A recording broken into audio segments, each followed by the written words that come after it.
بالله من الشيطان الرجيم. بسم الله الرحمن الرحيم. الحمد لله رب العالمين، وبه نستعين على أمور الدنيا والدين، وصلى الله على نبينا محمد وعلى آله وصحبه وسلم. رب علمنا ما جهلنا وذكرنا ما نسينا وبمنك ولطفك يا كريم، اللهم وفقنا لما تحبه وترضاه. وبعد،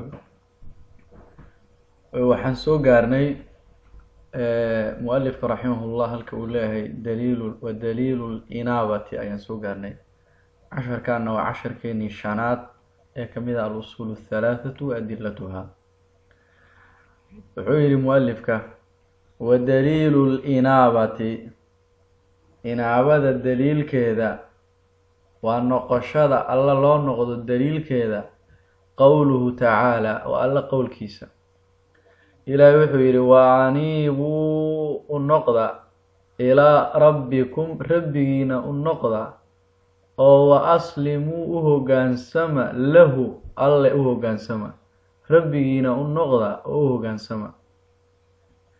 wadaliilu listicaanati, kaalmo dalabka daliilkiisa waa qowluhu tacaala, alla qowlkiisa.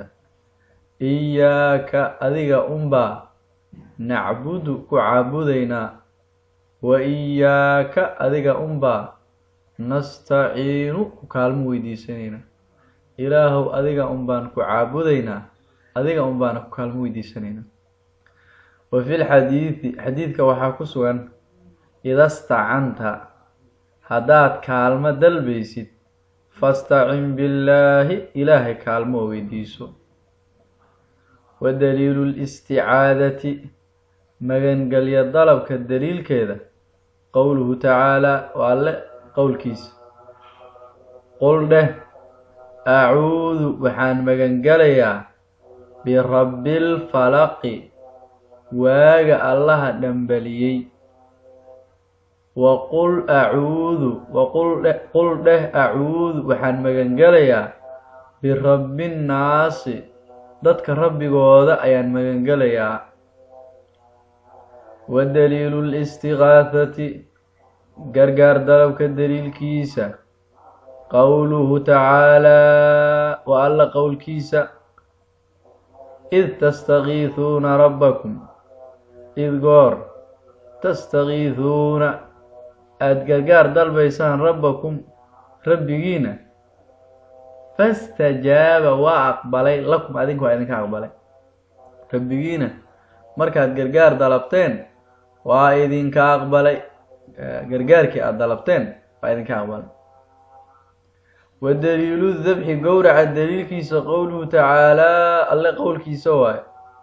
qul leh nabiyow sala allahu calayh wasalam, inna salaatii, salaadayda, iyo wa nusukii, gowracayga, iyo wa maxyaaya, noloshayda, iyo wa mamaatii, geeridayda, lilaahi, allah ay u sugnaatay, rabbilcaalamiina, caalamiinta rabbigooda ah. laa shariika, wax la shirkaa uma sugnaanin lahu alle. wa min asunnati, sunnada waxaa ka mid ah lacana allaahu, ilaahay wuu lacnaday, man dabaxa, ruuxii u gowraca, ligayriillaahi, alla geyrkiisa, kaa alle ayaa lacnaday. wadaliilu nadri, nadarka daliilkiisa, nadarku waa sharadkee. ilaahu haddaad icaafiso sadaqadaasaan bixinayaa, ama ilaahu haddaad icaafiso waan soomayaa, ama salaadaasaan dukanaya oo la yidhaahdo oo kale waa. nadru taaca hadduu yahay unbaa la fulin karaa, ama nadru macsiya hadduu yahay lama fulin karo. wadaliilu nadri, nadarka daliilkiisa qowluhu tacaalaa, waa alle qowlkiisa. ilaahay wuxuu yidhi yuufuuna, way oofiyaan, ahlu jannihiyaa la tilmaamaya. yuufuuna way oofiyaan, binadri, nadarka ayay oofiyaan. wayakhaafuuna, wayna ka cabsadaan, yowman maalin ayay ka cabsadaan, kaana ahaaday sharuhu, shartiisa, mustatiiran, mid faaftay. waxay kaloo ka cabsadaan maalin ay shartiisu faaftayna way ka cabsadaan. halkaa waxaa ku dhammaaday asalka koowaad. haddana wuxuu noo bilaabi doonaa asalkii labaad. al-aslu thaani, asalka labaad, macrifatu diini lislaami, diinta islaamka oo la barta waayo biladillati maca aladillati, adiladeeda lagu barto.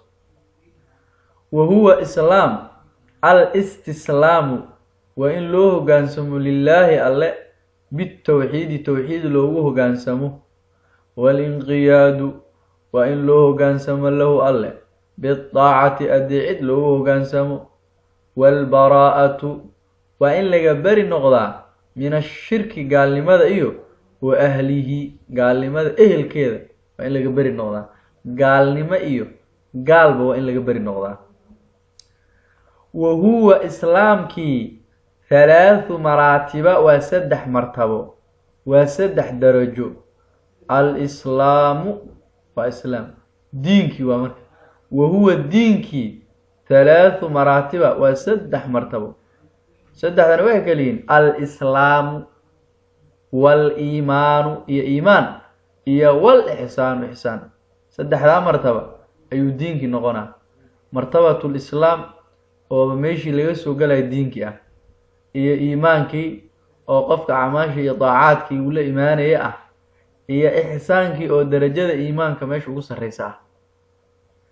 wuxuu yidhi wa kullu martabatin darajo kasta lahaa waxay leedahay arkaanun, tiirar ay leedahay. arkaanul islaam iyo arkaanul iimaan iyo ruknul ixsaani, intaasuu sheegi doonaa. wuxuu ka bilaabay islaamkii. fa arkaanul islaami, islaamka tiirarkiisa 5 waaye. shahaadatu an laa ilaaha ila allahu, qirid wuxuu yidhi shahaadatu an laa ilaaha, alle xaq lagu caabudo ma jiro, qirideedii waaye. ila allahu, allah mooye. alle xaq lagu caabudo ma jiro alla mooye, ilaahay keligiis ayaa xaq ah. wa anna muxammadan, nebi muxamedna waa in la qiraa rasuulullaahi, rasuul alle inuu yahay. waa towxiidki, waa kelimatu towxiid, diinkii lagu soo galayo. waayahay rukniga labaad waa iqaamu salaati, salaada waa in la oogaa. rukniga saddexaad wa iitaau zakaati, zakada waa in la bixiyaa. rukniga afaraad waa sawmu ramadaana, bisha ramadaan waa in la soomaa. rukniga shanaad waa xaju beytillaahi alxaraami, beytka alle ee xurmada iskalena waa in loo xajiyaa. 5taas waxaa loo yaqaanaa arkaanul islaam ayaa loo yaqaanaa. marka martabadii koowaad martabatul islaami ayay ahayd. wuxuu yidhi fa daliilu shahaadati, shahaadada daliilkeeda waa towxiidka daliilkiisa. qowluhu tacaala, waa alle qowlkiisa. shahida allaahu, alle wuxuu qiray, ama shahida allaahu, alla wuxuu xukumay, annahu shaaniye laa ilaaha, mid xaq lagu caabudo inuusan jirin ilaa huwa, asaga maahan. alle wuxuu qiray inaan alle xaq lagu caabudo uusan jirin, asaga maahan. waalmalaa'ikatu, malaa'igtuna way qirtay. wa ulul cilmi, cilmiga kuwa saaxiibkana way qireen. qaa'iman xaal uu yahay mid ku taagan bilqisdi, cadaalad. laa ilaaha, mid xaq lagu caabudo ma jiro ilaa huwa, asaga ma ahane. allah alcasiizu, ee qaalibka ah ee awoodda badan. alxakiimu, ee xikmadda iska leh, ee shay la arka meeshii loogu talagalay dhiga.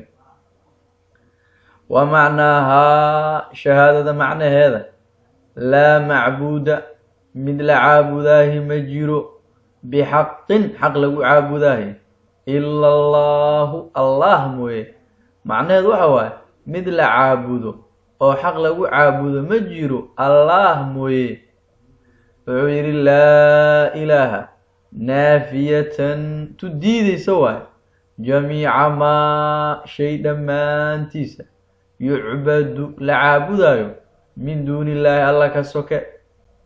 ila allaahune muhbitatan, mid sugaysa waay, أما مثبتا متسوغيسا العبادة عبادة أي أسوغيسا لله الله وحده كليسا لا شريك وحلو ذاك سدا وما سغنان له الله في عبادته عبادتيسا كما أنه سدا ليس له أين سغنان شريك من لا شركة في ملكه بقرطويديس وتفسيرها شهادة تفسير كذا الذي كاسو يوضحها وعدينا قوله تعالى وعلى قول كيس وإذ وقت حس قال أويري إبراهيم نبي إبراهيم أكويري لأبيه أبيه أكويري إيا وقومه قوم كيسا إنني أنيقا براء بري أيان كاهي أنيقا بري أيان كاهي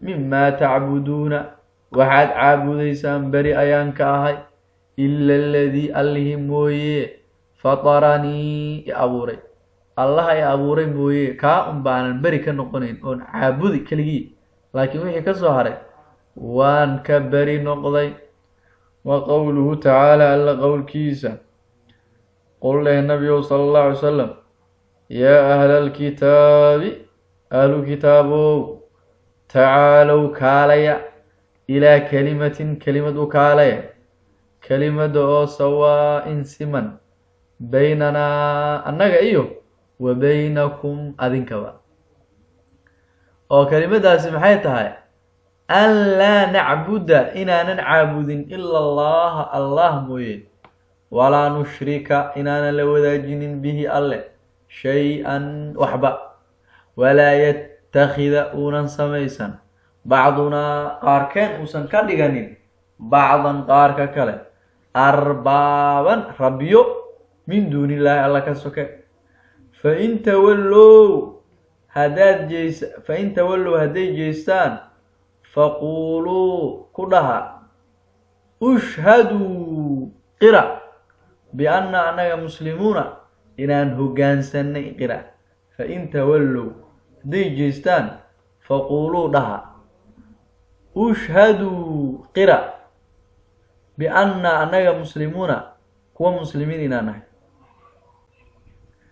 ودليل شهادة أن محمدا رسول الله ودليل شهادة أن محمدا رسول الله نبي محمد رسول الله إنه يقرد هذا الدليل كذا قوله تعالى وألا قول كيس لقد حقيقة جاءكم حيث رسول أي إنيمت رسول كو من أنفسكم نفتنا كهذا وأذنك إذن كذا شيء وجركينا كذا شيء رسول كو عزيز أي كو أذكتها عليه أسيق دوشيسا ما عنتم بحيث دباية رسول كاسي وحا كو أذك وحا إذن دباية ودبانا سيغن حريص عليكم حريص كددال بدنواي عليكم دوشين أي إذن كددالا بالمؤمنين مؤمنين وإذن كددالا رؤوف ومد ترس بدن رحيم أن حريصة ما همد إذن حسدا أو عدو إذن كوه ومد إذن لدم قنايا أو إذن كددالا ومعنى شهادة أن محمد رسول الله أن محمد رسول الله قرد هذا معنى هذا ضاعته وإن أطيعه فيما أمر وحي أفري وتصديقه وإن الرمي فيما أخبر وحي أشيغين وإن الرمي واجتناب ما شيء لغفو قادو نها أوريبي واجتناب ما شيء لغفو قادو عنه حقيسة شيء نها أوريبي وزجر وكعناتي وأن لا يعبد الله وإن لو عابد إلا بما شرع وحي أجدي ما هني وحكلا وإن لو عابد هذا بالله التوفيق وصلى الله وسلم على نبينا محمد وعلى آله وصحبه وسلم.